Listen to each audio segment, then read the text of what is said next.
Good afternoon, everyone. It is Wednesday. You are watching CBC News BC. I'm Jessica Chung here in the Vancouver newsroom. Lots going on today, so here is what's going on. There's a large police presence at UBC right now, and that's all happening as dozens of people are protesting and blocking one of the campus's main intersections. So as you can see, people here are in the middle of the street at the intersection of University Boulevard and Westbrook Mall with signs re-upping demands for the university to divest from companies that have links to Israel. Now, this is all unfolding as we speak, so we will update you with more information when we get it. And more than 500 workers at the Gibraltar mine in the Caribou will strike as of midnight on Friday unless a new contract can be agreed on. Now, Unifor Local 3018 gave a 72-hour strike notice to the mine operator Taseko yesterday, and the union is calling for wage increases and stronger safety protocols at the open pit copper mine. And if you've been at the grocery store lately, you may experience some sticker shock over the price of olive oil. Now, the price is going up because drought and other weather events in Europe have devastated crops there. And some Vancouver businesses say it's been a big struggle. We used to buy full containers and store them. Now we actually buy, pallets at a time because it's so volatile. Right? The pricing is volatile, and we don't want to get stuck at buying, selling olive oil at $200 when they might go back down to $100, right? And according to Stats Canada, the average price for 1 liter of olive oil in this country has more than doubled over the past 3 years. And Mayor Ken Sim says he has a solution to try to fix Vancouver's infrastructure funding deficit, and that's with sponsorships and selling name rights to city and park board property. Now, in a statement, he says it will be a way to support the city without burdening taxpayers. But the Early Edition host Stephen Quinn spoke with a city planner who says many Vancouverites are opposed to the idea. There's been community-based fundraising forever, it seems, in terms of paying for civic things. But the idea of tacking on Rogers to yet another thing in our city does come across as crass. And it's like you can throw a few $1 million onto a staggeringly huge budget for a project, a rather superficial financial contribution, and suddenly your name is on it like you built the thing. Right. So when it's the taxpayers of Vancouver who are building it and maintaining the parks. The city says it will not grant naming rights to just anyone willing to pay, but will evaluate bids before approving a name change. And more than 1,000 Vancouver Whitecaps fans are demanding a refund after last weekend's match with Inter Miami, when the heavily promoted game didn't feature football legend Lionel Messi. They've signed an online petition. Now, they claim that they were misled and charged more than what the game was worth in the end. Still, the match wound up drawing 51,000 spectators to BC Place. Now, the Whitecaps have offered free future tickets to anyone who bought a ticket to Saturday's game. And that's it for now. I'm Jessica Chung. You are watching CBC News. Of course, stay with us for more continuous news updates. We got all of that and more for you. But first off, BC Today is up next with Michelle Elliott. She's right up there. Stay tuned and don't go anywhere.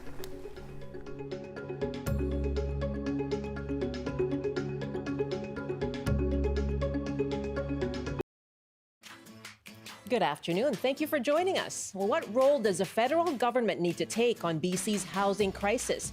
Federal Housing Minister Sean Fraser will be here to take your calls. This is your chance to speak to the minister in charge of one of BC's most protracted issues. In half an hour, toxic drug deaths are hitting youth. How do you talk to your teens about substance use and the deadly drug supply? We'll have an expert sharing valuable insight. I'm Michelle Elliott. Welcome to BC Today.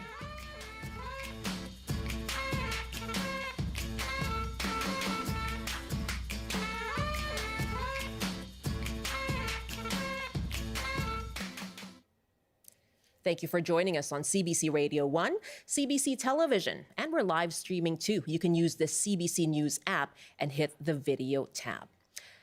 And now you can call us on our first topic. What role should the federal government take in BC's housing crisis? You can call us and speak to the minister, the federal housing minister, Sean Fraser, 1-800-825-5950, 604-669-3733. You can also hit pound 690 on your cell phone. If you'd like to email your comment or your question, it's bctoday@cbc.ca. And housing affordability has certainly caught the attention of politicians, both at provincial and federal levels, as we inch closer to elections. There has been a litany of announcements, including BC Builds by the provincial government, and for its part, the federal government's financing commitment to that program, and its own 28-page plan pledging billions of dollars for building more homes with measures for renters and for people wanting to buy a home. Well, will these make a difference? If you rent or you own, if you're trying to buy a home and trying to save up or are struggling to stay in yours, you can call us with your comments, your experiences, your questions for Federal Housing Minister Sean Fraser. Again, our number is 1-800-825-5950, 604-669-3733. You can also hit pound 690 or email bctoday@cbc.ca.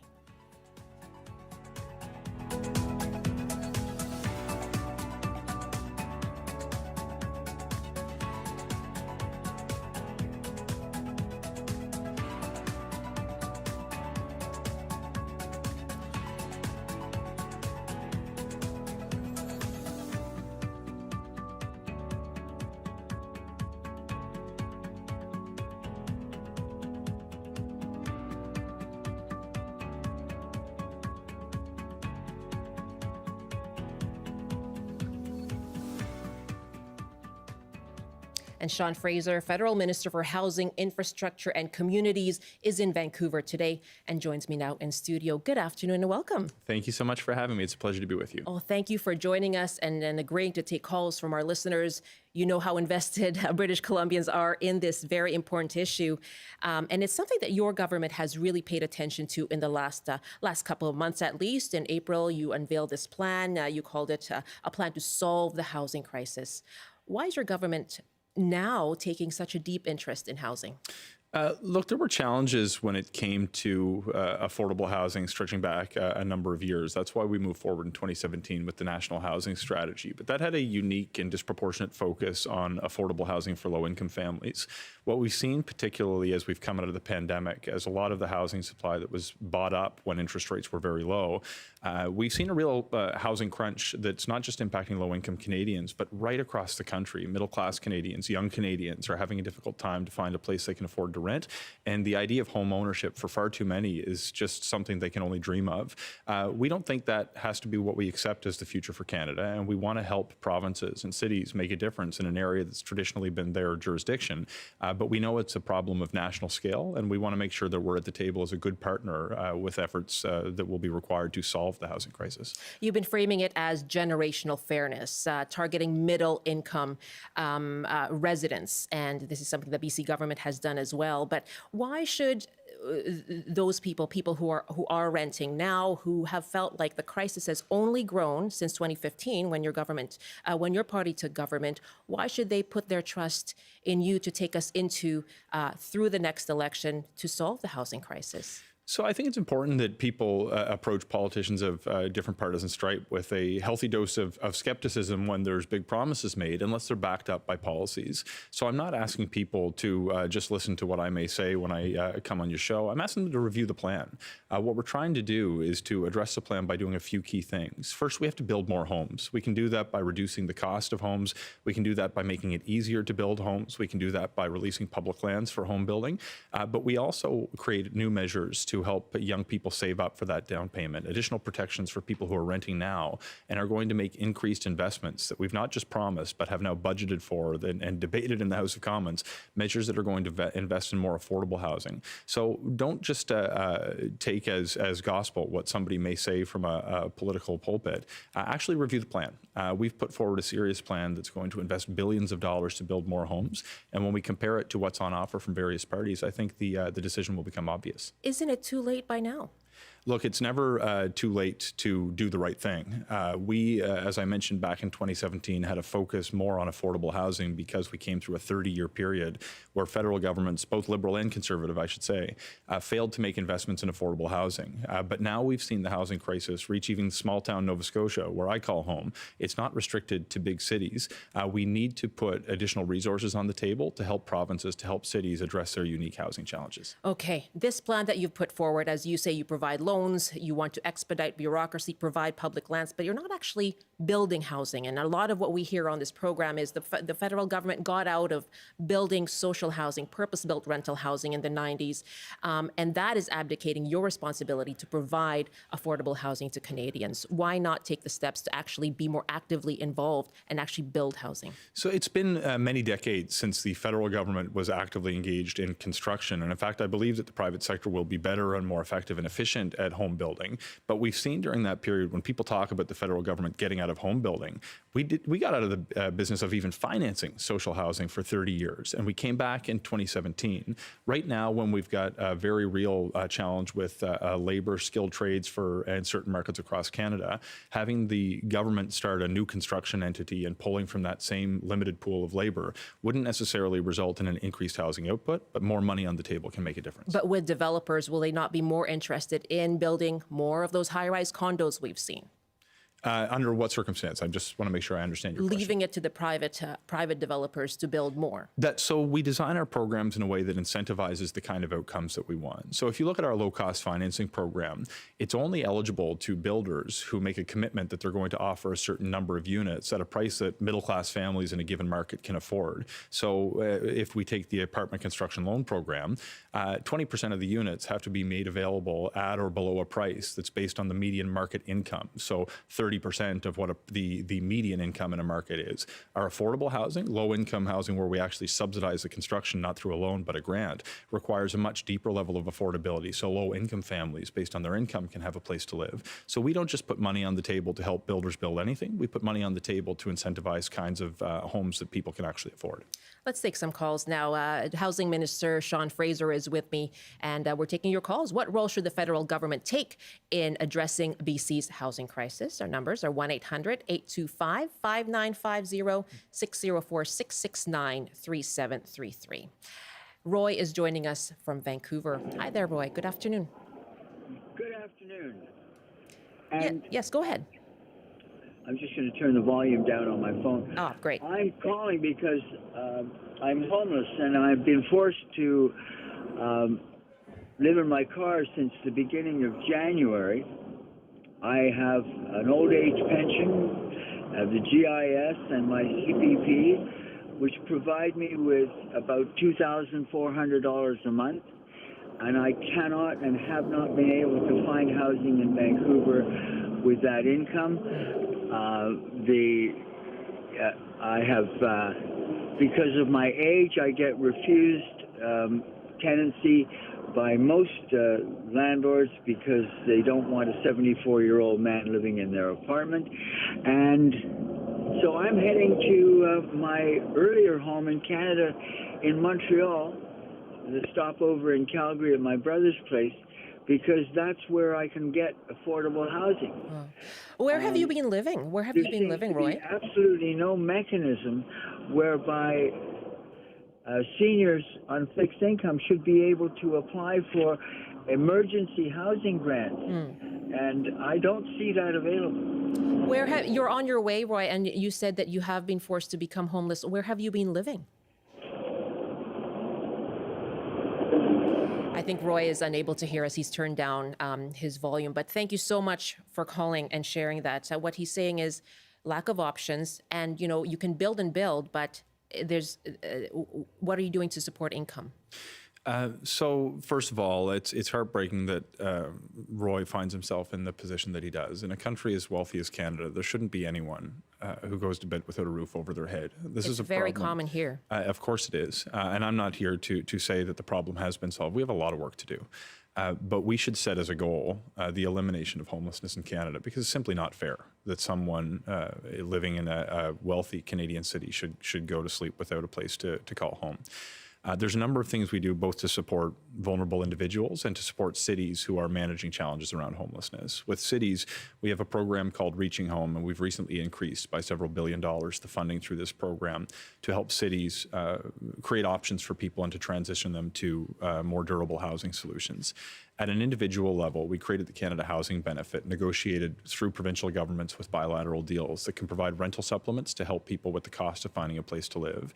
But as Roy points out, there are certain social programs that we need to remain in place, like the Canada Pension Plan, which we strengthened a few years ago, like the Guaranteed Income Supplement, which we've increased for the most vulnerable low-income single seniors. You've got to realize people don't live their lives in silos. Their housing costs and grocery costs and transportation costs all come out of the same monthly budget. So what we can do to make benefits more generous for low-income, vulnerable Canadians is one part of the equation, but we have to make sure we're working with cities to build out that affordable housing stock, which is so hard to come by after decades of failures to invest by successive governments. But again, yes, you can build up housing stock, but when you talk about seniors benefits, the disability benefit faced a lot of criticism from advocates saying this is not what we expected. This falls far short of what's needed to help boost and bolster people with disabilities. Look, when it comes to the new Canada Disability Benefit, it's a major step in the right direction, but we have more work to do to make it more generous as time goes by. But that's not the only benefit that we've put in place. As I mentioned, we strengthened the Guaranteed Income Supplement for low-income single seniors. We've advanced significantly the work of the Canada Child Benefit, which disproportionately puts more money in the pockets of low-income families to help with the cost of raising kids. We're making changes to the student grant and student loan programs to eliminate the interest, beef up the quality of the grant, and if you're working in an underserved community in certain professions, actually forgive tens of thousands of dollars for students in certain backgrounds. Whether it's workers, whether it's families, whether it's seniors, whether it's students, we've created a series of different benefits. That doesn't mean we've solved every social problem and that everyone has enough to get by. With the rising cost of living, there's new challenges that emerge. But when it comes to housing, we're not going to be able to solve the problem if we don't cure the shortage of housing that exists, particularly in key markets like here in Vancouver. Roy, thank you so much. All the best to you. Roman is joining us now from Port Alberni with a comment on housing and what role the federal government should take to Minister Sean Fraser. Hello there, Roman. Hi, good afternoon. Thank you for taking my call. Sure. Can you hear me okay? We sure can. Go ahead. What comment did you want to make about the federal government and housing in BC? Well, I'd like to make the comment that, a review of the entire housing process. What is the intention of any housing process that's in place? How antiquated is it? And I like what he said about not taking anything at gospel from what anyone says. And as a person who works in IT, a person who worked in BIS for years, my gospel in this sense would be the metrics. Are there metrics available for what is causing the rise in housing shortage and rising housing costs? And are there tangible metrics in place to help make changes at the fundamental infrastructure level, at the bureaucratic level, at the regional, every level, that would best serve to ease the bottleneck for any one of the groups?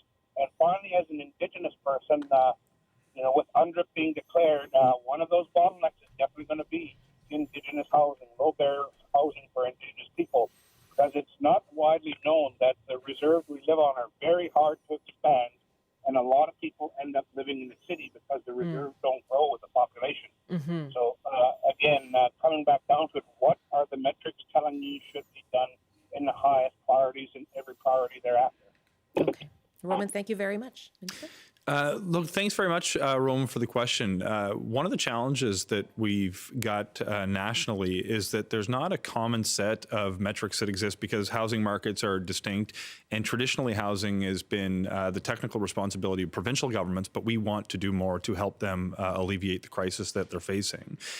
One of the things that we're doing to get better data so we have objective metrics is making it a condition upon certain agreements to fund provincial governments for housing programs and infrastructure that they actually produce a housing needs assessment so we can understand, as between housing markets, as between municipalities, where the needs are. How many more homes do you need to track with the growing population? What are the bottlenecks around permits, around starts, around completions? Now, we have a decent understanding of how fast homes are being built, but it doesn't necessarily reflect on a market-by-market basis how many homes are being built relative to those needs. So getting better metrics is part of the strategy that we've adopted with these housing needs assessments that we're requiring. Now, we adopt different policy changes to reflect some of the dynamics that we're seeing around the challenges include the rising costs of material, land, labor, supplies, interest. There's certain things we can do to reduce those costs around alleviating the tax burden by removing the GST on new apartment rentals, making more public land available to reduce the input cost of lands, dealing with the interest rates with new low-cost financing programs. But I'd remiss if I didn't address the challenge you've raised around housing for Indigenous peoples in Canada. Indigenous communities are disproportionately and negatively impacted by the housing crisis. We've created new programs both on and off reserve with major investments to the tune of $4 billion for housing in Indigenous communities.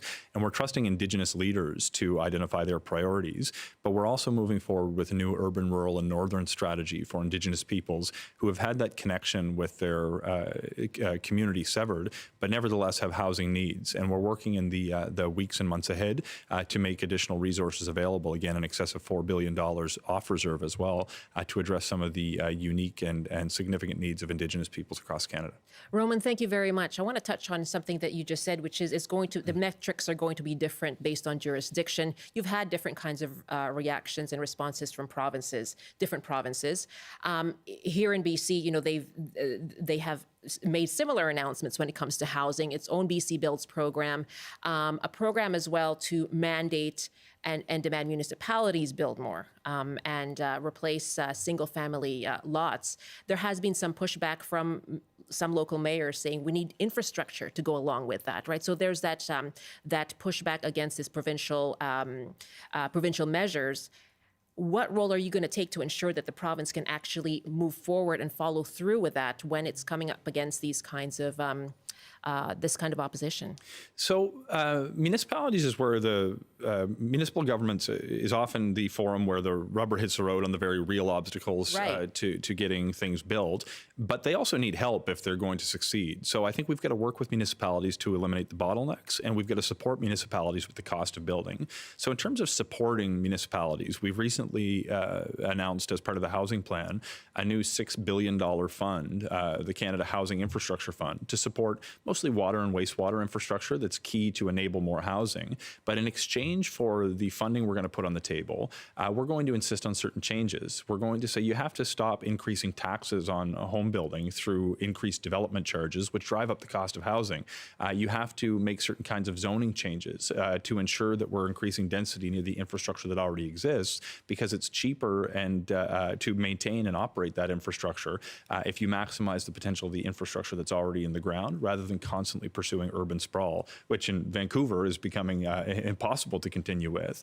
But the Housing Accelerator Fund provides another great example. We've reached deals with cities right across the province to encourage them to adopt 4 units as of right zoning, so it's easier to build. So a person has the freedom, if they own their own land, to implement a housing solution. Okay. More density in your transit, post-secondary institutions, those kinds of things are the subject of programs we move forward with. Steve is up next in Vernon. Hi, Steve. What would you like to say about housing and federal government measures? Yeah, hi. Thanks for taking my call. Sure. I have two questions coming up. First of all, I want to explain our situation. My son is living on our property in an RV. He has medical issues that he's not able to work full time. And his wife also had she was bitten by a dog the last week that the SPCA was open. And so she is not able to have, she's on medical leave as well. And so they're financially strapped, and they're not able to afford the rents, and they're not even able to afford an apartment here in Vernon that'll be able to, that's affordable for them. And so they've been living in an RV on our property, and so now we've been contacted by the local RDCO bylaw officer saying that they have to vacate. They're not going to have a place to live in a month. And so what we're trying to do, we tried to appeal get an extension for that, and it's been refused. And so I understand that you have Bill 44 coming through, describing how to, we could build another apartment or another building on our property. But if we don't have the finances to be able to do that. So first of all, how can we get the bylaws changed so that people can live in an RV on a property? And secondly, how can we? Are there mechanisms for us to be able to appeal decisions that RDCO has made? Okay. First of all, I'm very sorry to hear about the health challenges that your family's dealing with. It's always paramount that you look out for what's most important, and that's being well and supporting those who you love. Some of your questions involve the unique municipal bylaws in Vernon, which you'll have to forgive me, I may not be familiar with as a federal minister coming from Nova Scotia. But these kinds of processes are prevalent right across Canada. Some of the things that we're working to do when I talk about the funds that we're moving forward with is incentivizing the kind of changes that would allow people to put another unit in the backyard, a garden suite, a basement suite, an accessory dwelling unit is sort of the lingo in the housing sector. But we're not just incentivizing the possibility of doing that. We're also actually putting money on the table to help with the cost of financing if you want to build an additional unit. We've created a new low-cost loan program, a $40,000 loan program. There's certain other provinces who've actually done the same thing and made those loans forgivable, including my home province of Nova Scotia, to reduce the cost of providing a secondary space within a home or on the same property. So we're working with provinces, with municipalities to make it easier to have those kinds of solutions, but we're putting money on the table to help with the cost, because most people that I know from my hometown or across Canada don't have the financial means to put up an additional building, but by offering low-cost loans that can be used to make a space available to a family member or a relative is the kind of thing that will help provide a housing solution for many families, potentially including yours. Steve, thank you so much for sharing that and asking about those other options for housing, mobile homes, and tiny homes. I know that comes up quite a lot here as well. Another issue that comes up here as an option is housing co-ops, and Nancy is calling from Vancouver. Hi, Nancy. Hi there. Thanks for taking my call. And Steve, Sean, thank you very much for your service for your constituency and in this ministry. I have lived in a housing co-op, and I am understanding that some of the long-term housing co-ops are struggling with funding. And so I'm curious about what the federal government is doing around longer-term housing co-ops, and also if there's any plans for funding newer, building new housing co-ops. Thanks very much. Cooperative housing is something I'm so much in favor of. It has such an extraordinary opportunity because the people who live in the building get to make decisions about the cost of living in the building and are not motivated by extracting profit from residents, but providing the maintenance and care that the building requires. And what you end up seeing is over the years, the rents are much, much lower in co-ops than they are in equivalent buildings of different types. We've seen, as I've alluded to earlier in this spot, a 30-year history where governments retreated from the space of investing not just in affordable housing, but in cooperative housing. I'm very pleased to share we're moving forward with a $1.5 billion fund to support cooperative housing. Within the next few weeks, we'll have news about how cooperative housing organizations will be able to apply to access that funding. So this is moving forward in real time, and we expect to have some very positive news to share about the process through which organizations can access that significant new funding in a matter of weeks. Nancy, thanks so much. Let's squeeze in Jay in Vancouver. Hi, Jay. Hi there. Hi, Michelle. Hi, Minister Fraser. So my question has to do with the intersection of immigration and housing. And I understand this is obviously a very contentious issue, especially as you mentioned, you're the federal minister and the federal government up a lot of initiatives to help supply of housing in Canada. The other side of supply is demand, and a part of that demand, a significant factor in that, is newcomers to Canada and trying to establish themselves a home here in Canada. I am one of those people, and ultimately, the real decision makers in immigration, especially long-term immigration, in Canada is the federal government. And so my question is like, what is your perspective and what is the federal government's perspective on like coordinating these efforts in housing in terms of supply, but also like, are there considerations for demand and specifically with immigration? Yes, thank you very much, Jay, for that question. In fact, you're the former immigration minister, and Jay, as you touched on, what is the plan for that? You know, at the time under your office, you decided to increase immigration targets in Canada. You were warned at the time that a major increase in immigration could affect access to housing, and now we're seeing some leveling down of those targets as a result of the pressure on the housing market. So, you know, do you regret that? Is there enough coordination, as Jay is saying, to be able to provide housing and ensure that there's enough for people here? Yeah, look, I'm uniquely positioned to respond given my previous role as the Minister of Immigration. And I think it's important, first and foremost, that we remain welcoming towards newcomers, given the importance of immigration to our country. If you're not an Indigenous person, your family has come from somewhere else. Mine arrived in Canada about 250 years ago, and Canadians from different backgrounds have continued to arrive much more recently. Immigration is essential to our social and economic well-being, our healthcare system, and our economy. We launched a strategic immigration review during my time, which led to a conclusion that we need to align housing and immigration, because it's not enough to bring people in here. We have to make sure they're set up for success. When it comes to our permanent residency numbers, I'm comfortable with where we are because a lot of those people are actually already here as temporary residents and are transitioning to permanent residency. A lot are coming to join families and already have housing available for them. There is some incremental increase, no question, and we have to ensure that the home building pace can keep up with that population growth. Where we've got unique challenges that we need to address is around our temporary programs, because the level of immigration through temporary programs traditionally has not been set by the federal government, but responds to demand by institutions through the International Student Program and by employers through the Temporary Foreign Worker Program.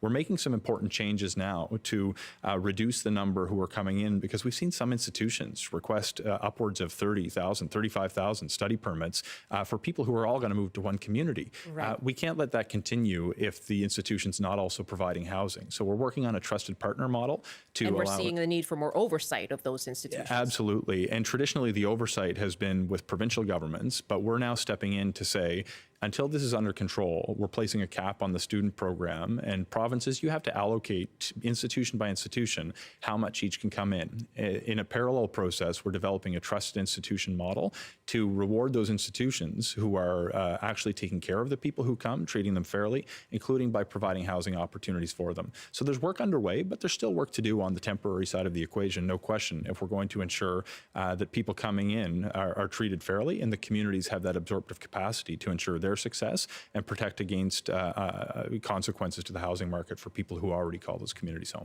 Do you regret that decision, though? On the International Student Program, it was more that I wish we tried to work through the challenge, particularly with certain provinces, Ontario primarily. I wish we had moved a little bit quicker. The reality is we tried to negotiate a solution, and we took too long to reach a conclusion before taking a different approach. If I had, with the benefit of hindsight, the opportunity a few months sooner to go back and implement the decision we're now moving forward with, but in good faith, we tried to negotiate a solution. Those negotiations failed, so we're trying something new. Minister Sean Fraser, I know housing is your ministry. I do want to ask you just about some breaking news that we have here. Police presence, a large police presence is now near UBC, where there has been pro-Palestinian protesters from UBC expanding into the area as of this morning. In light of this breaking news, what is your government stance on university protests? Individuals in Canada have the right to free expression. That includes the right to peaceful protest. It's important that we address some of the concerns we've seen, and without awareness of the very specific situation you're referring to on the ground here, some of the protests have translated into a degree of anti-Semitism that I think is very troublesome. Some of the commentary that we've seen has been anti-Palestinian in other regards. And I think we have to make sure that we create space for people to advocate for peace in the region, for statehood in Palestine, should they wish, as we work towards a two-state solution. But I think it's important, as we advocate for peace, that we're able to treat one another as Canadians with respect. The degree of vitriol I've seen towards the Jewish community community in Canada. The degree of hatred I've seen towards supporters of Palestine, despite very real concerns about the terrorism by Hamas on October 7th, is a challenge. So from my perspective, if people have the opportunity to advocate for their point of view peacefully in a public space, that's okay. They should do it in a way that is respectful to those who are on the campus for the purpose of learning, and to do it in a way that respects the unique diversity that makes Canada the country that we all love. Very much appreciate your time. Thanks so much. Of course, a pleasure to be with you. Welcome to Vancouver. Thank you. Sean Fraser is Federal Minister for Housing, Infrastructure and Communities. It's 12:36 now Pacific Time, and here's Rob Zimmerman with the CBC News. Good afternoon. Police have been warning protesters at UBC there could be arrests if demonstrations continue. Pro-Palestinian protesters have been blocking an intersection at the Point Grey campus. Following some interaction, many of the protesters marched to a different part of the UBC campus, followed by police. Kamloops City Council has passed a resolution stripping Mayor Reed Hamer-Jackson of his role as an official spokesperson for the city. The decision comes after a review by former Abbotsford Mayor Henry Braun, which found the mayor had not exhibited a clear understanding of his role and its limitations. And officials in Washington state say they've arrested 2 men accused of smuggling people over the border from BC. U.S. Attorney Tessa Gorman says the pair were arrested last week after being tracked by agents following a long investigation. Gorman says the dangerous smuggling scheme involved people hiding on freight trains here in Canada and crossing the border illegally into Washington. And now the forecast on the north coast, a mix of sun and cloud this afternoon with a high of 12, highs to 16 with a few showers in the Peace. In the central interior, including Prince George, a chance of showers with a high of 13 degrees, highs to 14 with showers and a risk of thunderstorms in the Kootenays. In the southern interior, including Kelowna, cloudy with a high of 13, and a chance of showers this afternoon in the Fraser Valley, a bit of sunshine in Metro Vancouver and Greater Victoria with highs to 14 degrees. That's your CBC News update from Vancouver. Rob, thank you very much. A very busy day in news indeed. Thanks for your time. That's Rob Zimmerman in the CBC Vancouver newsroom. And thanks to Sean Fraser, who is Federal Minister of Housing, Infrastructure and Communities. And thank you for your calls to the Minister on what you thought the federal government's role should be in BC's housing crisis. We got a lot of emails as well. And Doug wrote us. And Doug writes, we have more houses than ever. So what's this about a housing shortage? It's stratospheric population growth, which comes from immigration policy, which is federal responsibility. It's not too few houses, it's too many people. So this problem rests 100% in the lap of federal governments. Hillary writes, I disagree that we should leave our housing crisis to the private sector to fix, even with targeted incentives. I lived in Austria for several years, and as you may know, Austrian cities own a large percentage of the housing stock and rent it at low rates to citizens. This is a proven approach that has worked for decades. At the same time, we have proven over and over again that leaving housing and housing construction to the private sector fails miserably to meet the needs of our communities. Why would the government not mirror approaches that work and start building and owning housing? Lisa writes, I think they should make stricter guidelines for rent evictions. It's very difficult for seniors or anyone on a fixed budget. Why don't they do more in this area? I'm also not against refugees or immigrants. Our family was. But if housing is such a problem, why are we letting more folks into the country who can't find a place to live and end up on the streets if they are lucky? Please build more affordable places to rent and run them versus the corporations and wealthy landlords having the largest chunk of the rental markets. And Richard wrote as well about co-ops and saying the federal and provincial governments should combine support for them. Thanks so much for all of your emails. bctoday@cbc.ca.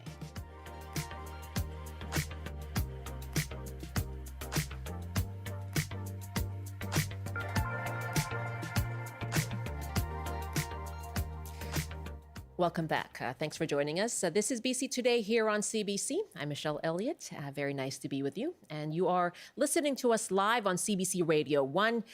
You're watching us live streaming on YouTube as well, or on CBC Television. Or you can also go and use the CBC News app to see all of our coverage there and listen to us too. It's CBC News BC. Just go to the CBC News app and click on the video tab to watch us live.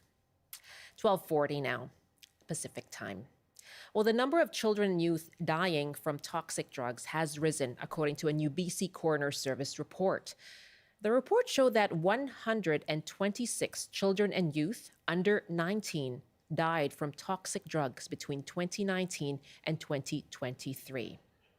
That is a rise of 51% from 65 reported in the previous 5 years. Just over half of those deaths were female. More than 70% of those deaths were in private residences, and more than half of the youth were alone when they died from using drugs.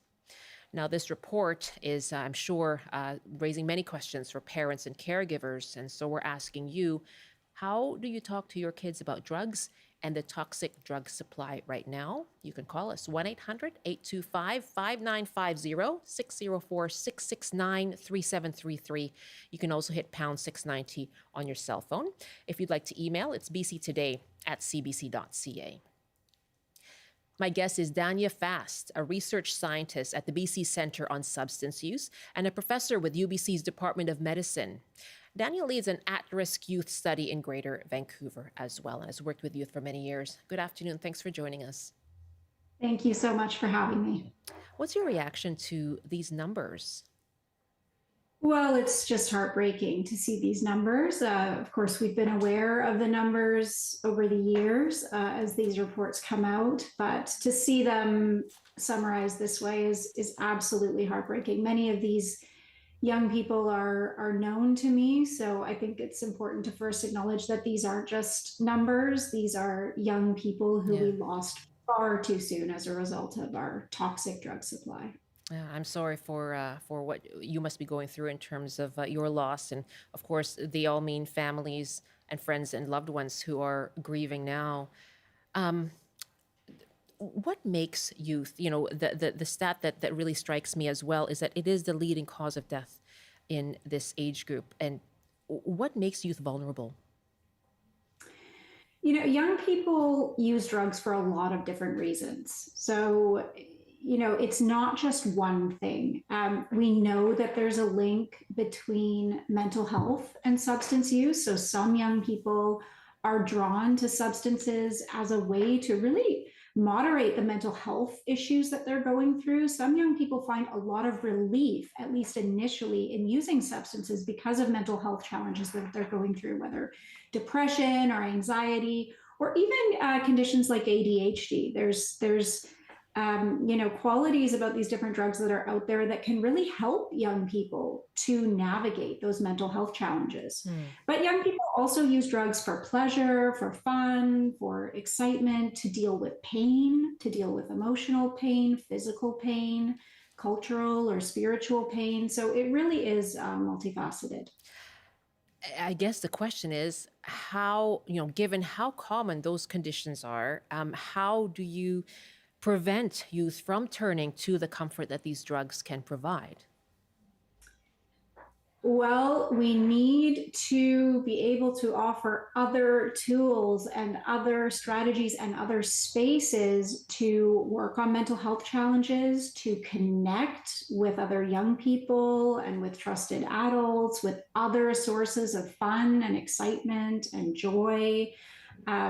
Places where young people can be supported and working on those different kinds of pain. Obviously, this includes culturally safe spaces for Indigenous young people.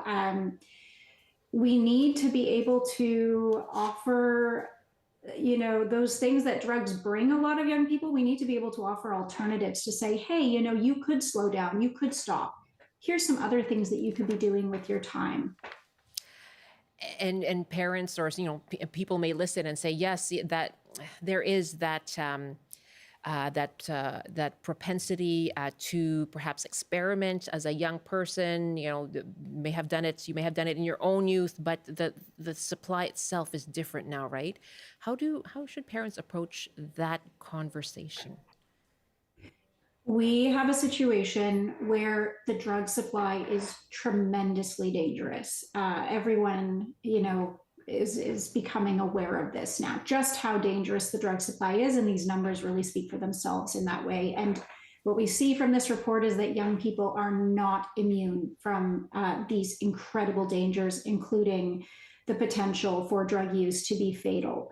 So we have to be talking to young people, not just about abstinence, which, you know, we may really hope for our kids who are using drugs. We may really hope, you know, they can find their way to abstinence. But we don't just want to talk to them about abstinence. We don't just want to talk about, you know, drugs are bad or even drugs are unsafe. We want to very actively talk about safety. How, if young people are using drugs, do they keep themselves more safe? So those are conversations about things like naloxone, drug testing, very simple messages like don't use alone. You'll see from the report that many of these fatalities occurred while youth were using alone. So don't use alone is a really important harm reduction message that youth need to hear. Start low and go slow. Call 911 immediately, you know, having young people aware of the Good Samaritan Act and that you can call 911 without consequences. These are things that we need to be talking to young people about in really concrete terms. So that when young people do make the decision to use drugs, they can do so more safely in the context of this very toxic drug supply. Yeah, now let's take a call now. My guest is Dania Fast, who's a research scientist at the BC Centre on Substance Use, a professor at UBC's Department of Medicine, and Professor Fast also leads an at-risk youth study in Greater Vancouver. We are taking your calls on this, asking you, how do you talk to your kids about drugs and the drug supply right now? And this is in light of the latest report from the BC Coroner Service finding that 126 youth younger than 19 died from toxic drugs between 2019 and 2023. And as we just heard, not using alone, more than half of the youth were alone when they died from using drugs. So if you have a question about how to approach this issue, if you want to share what you're doing to broach this conversation with your children, we'd love to hear from you. 1-800-825-5950, 604-669-3733. And Alexis is calling us first from Surrey. Hi, Alexis. Oh, hi. Thank you so much for taking my call. Sure.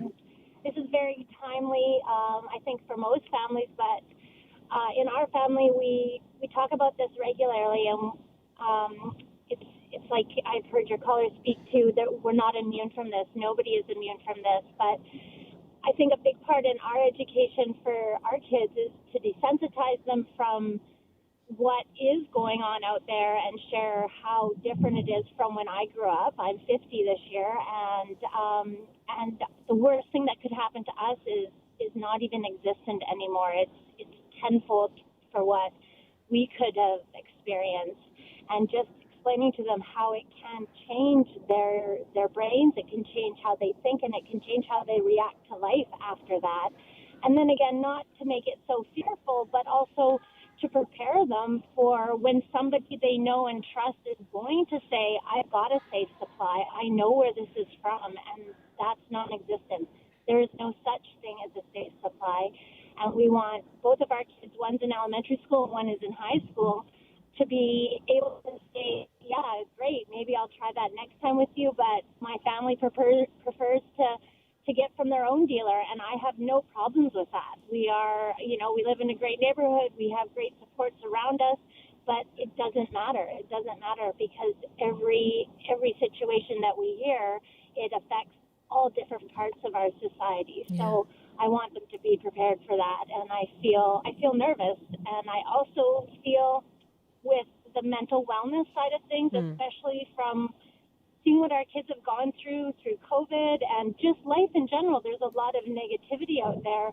It is a part of self-medicating, and speaking from my own personal experiences with anxiety, there is relief in so many things, but it's not a sustainable relief. So just imparting on them how they can be wise to those decisions. And if they did try it and it wasn't a good experience, we still want them to be able to come back to us and share and ask for help, which, again, there's no crystal ball in any of this. Yeah. You have really put a lot of thought into this, Alexis. Yeah. Yeah, you have, and you've provided sort of a game plan for your children, right, in terms of what to say should they be faced with that. But you make the point there that this affects everyone. Yeah. Yeah, and even though we talk about it and we say it, we have all been there. We've all been in a peer pressure situation.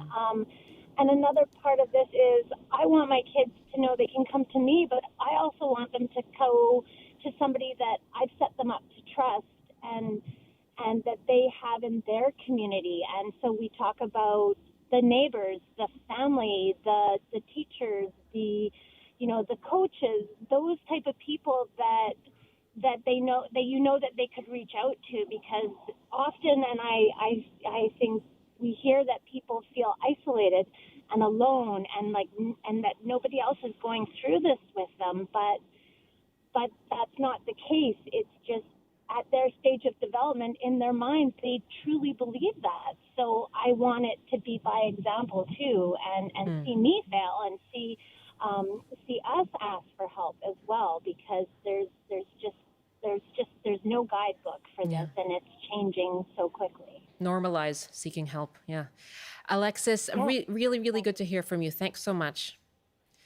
Thank you for taking the time for me too.